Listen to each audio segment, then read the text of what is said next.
दोस्तों, हर महीने में 2 एकादशी यानी साल में कुल 24 एकादशी के व्रत आते हैं। हर एकादशी का अपना एक विशेष महत्व होता है।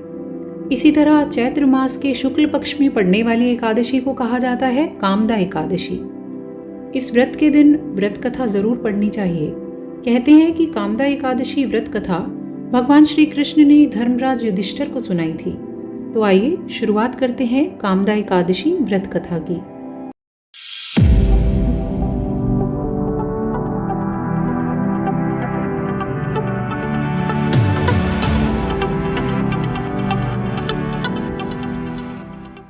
यह कथा भोगीपुर नाम के एक नगर की है, जिसके राजा थे पुंडरीक।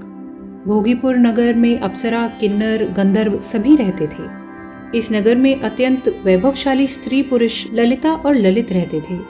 उन दोनों के बीच इतना स्नेह था कि वह कुछ देर भी एक दूसरे से अलग नहीं रह पाते थे। ललित राजा के दरबार में एक दिन गंधर्वों के साथ गान करने पहुंचा, लेकिन गाते गाते उसे ललिता की याद आ गई और उसका सुर बिगड़ गया। इस पर क्रोधित होकर राजा ने ललित को राक्षस बनने का शाप दिया और उस क्षण ललित विशालकाय राक्षस बन गया। उसका शरीर 8 योजन का हो गया। उसकी पत्नी ललिता को इस बारे में मालूम हुआ तो वह बहुत दुखी हो गई और कोई रास्ता निकालने की कोशिश करने लगी। पति के पीछे पीछे घूमती ललिता विंध्याचल पर्वत पहुंची। वहां उसे श्रृंगी ऋषि मिले। ललिता ने सारा हाल बताया और श्रृंगी ऋषि को उपाय बताने को कहा।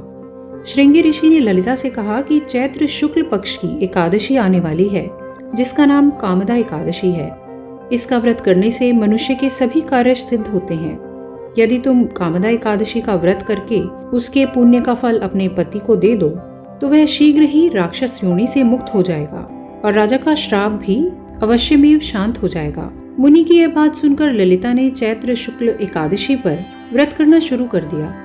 द्वादशी के दिन वह ब्राह्मणों को भोजन कराती और दान देती। एकादशी व्रत का फल अपने पति को देती हुई भगवान से इस प्रकार प्रार्थना करने लगी, हे प्रभु, मैंने जो यह व्रत किया है इसका फल मेरे पतिदेव को प्राप्त हो जाए, जिससे वह राक्षस योनि से मुक्त हो जाएं।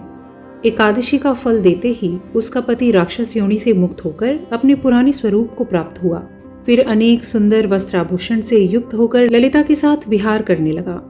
उसके पश्चात वे दोनों विमान में बैठकर स्वर्गलोक को चले गए।